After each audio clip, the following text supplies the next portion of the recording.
Kilomita chache tu toka chuo kikuu cha Kibabii, tunazuru eneo hili linalojulikana kama Lorio. Zamani, eneo hili likijulikana kama Luucho, iloko wilaya ndogo ya Kabuchai, kaunti ya Bungoma. Kwa muda, eneo hili limesalia kama kivutio cha watalii, kutokana na mazingira ya kupendeza na mandhari ya kuvutia. Wengi wakisafiri kutoka maeneo mbalimbali kuzuru maeneo haya kwa shughuli tofauti, ikiwemo maombi na kujivinjari. Wanaopenda kuzuru maeneo haya kwa wingi ni wanafunzi wa chuo kikuu cha Kibabii, wanaopenda kuliko ya jiwe hili linaloaminika kuwa ndilo liitwalo Lorio. Patrick almaarufu Pato, mmoja wa wanafunzi, anatueleza umuhimu wa kuzuru maeneo haya. Mimi naitwa Patrick, ya mwenezi itawa Pato. Kwenye mlima wa Lorio. Muhimu mlima ambao unatusaidia kama wanafunzi ni wakati ambapo tuko kwenye likizo ama weekend. Tunakuja for refreshment kama hatuna kitu ambacho tunafanya shuleni. Tunakuja hapa refreshment, first time kidogo, then kuexplore hapa na pale. Je, ni kipi kilichopelekea jiwe hili kuitwa Lorio? Mwaka wa 1949, mishonari aliyefahamika kwa jina Lorian, aliyekuwa amewasili nchini kuendeleza injili, alizuru maeneo haya. Inaaminika kuwa Lorian alifurahishwa sana na ukubwa na upana wa jiwe hili. Kama mojawapo ya njia ya kutoa mchango kwa jamii, mishonari huyu aliamua kujenga mifereji ya kutoa maji kwa jiwe hili, kama wanavyotueleza Edward na Chesoli, wazee wa mji huu. 1949 kuna mzungu alikuja kutembelea hii mawe, but akafanya kazi juu ya hii mawe, akaasuia maji kuteremuka, hii maji ziende bure. Alijaribu kupea wananchi wenye wako hapo kutumia, kama kunyesha ng'ombe, wengine kusafisha nguo na kadhalika. Kulingana na hii source, at long time ago, wasichana wa Sabot walikuwa kwa jandoni, but kwa bahati mbaya walifikiria ni March 2. Baadaye 1947 hao wasichana walipotelea kwa hiyo maji, mpaka wa leo hawajaonekana. Kulingana na maji ambaye Lorian alitega, hiyo maji ilikuwa inateremuka ikienda kwa mapao mawili hapo chini. Ilikuwa nataka maji yote ikajaa mpaka bomoni.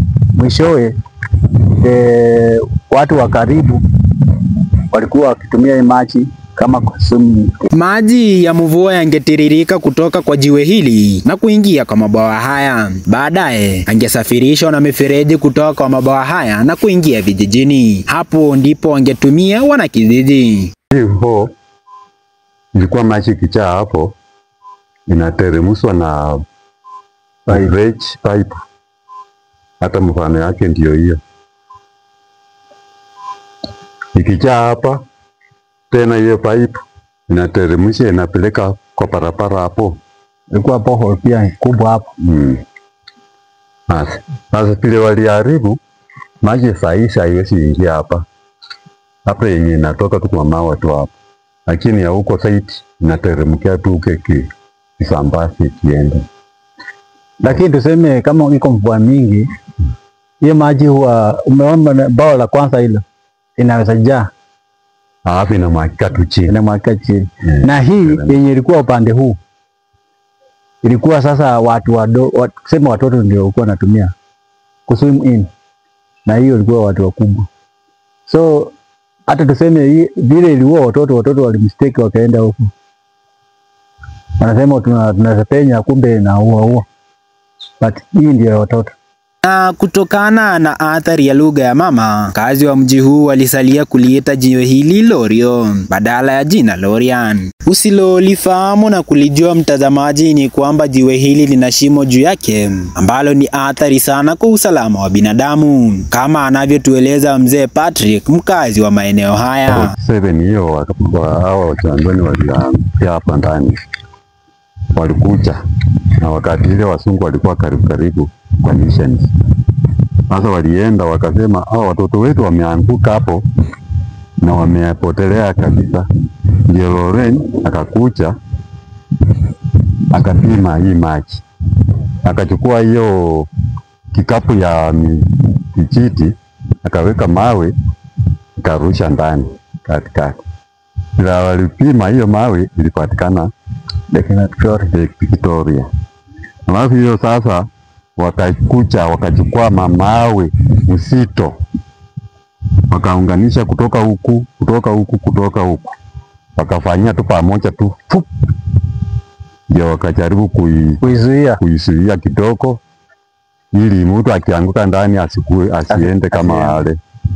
Ana wanaweza kumuokoa at the meantime kama. Sasa ndio Loren akakucha akaanza kujenga hiyo ukuta 49, akajenga hiyo mapafu, akaweka mfereji maji isiende chini karibu mimea za watu.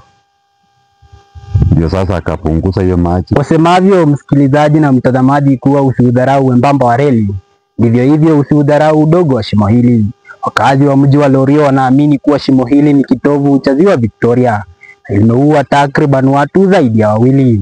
Toka kwa ziwa la Lorio nikiripotia Kibu TV, langu jina ni Paul Wanjala.